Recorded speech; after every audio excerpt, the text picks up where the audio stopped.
Sinusugal daw ni Armed Forces of the Philippines Chief General Romeo Browner Jr. ang buhay ng mga Pilipino para magpakitang gilas sa Estados Unidos.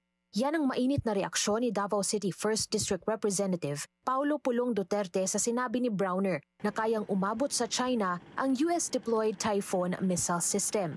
Bago raw magyabang ang general, ang tanong ni Duterte, kaya ba nitong pigilin ang ganti ng China? Sino raw ba ang tunay na pinagsisilbihan ni Browner, ang bansa o ang Central Intelligence Agency ng Estados Unidos?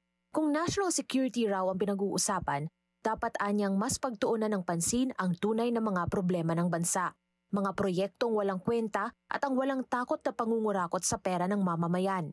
Kung hindi raw kaya ni Browner na proteksyonan ang publiko mula sa nakaunipormeng mga magnanakaw, hindi raw nito maaaring ituro kung paano dapat na depensahan ang bayan.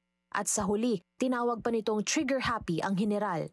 Sinagot naman ito ni Philippine Coast Guard for the West Philippine Sea spokesperson Commodore J. Tariela. Anya, bit-bit daw ng mga patutsada ni Duterte ang ligasiya ng pamilya sa pagsisilbi sa bayan. Ang pagpapaniwala sa mga Pilipino na mali ang pagtayo laban sa bullying ng China dahil alam daw ng buong bansa kung gaano katahimik ang pamilya Duterte sa mga insidente ng harassment sa West Philippine Sea. Hindi raw pagyayabang ang sinabi ni General Browner tungkol sa missiles at pawang katotohanan ito. Wala raw pinatatama ang bansa sa naging pahayag ng opisyal at pinaninindigan daw nito ang isang malayang Indo-Pacific. Tinawag din ni Tariela na deflection ang binanggit ni Duterte tungkol sa CIA na pag-iiwas sa tunay na mga isyung kinakaharap ng mga Pilipino sa WPS gaya ng water cannon attacks.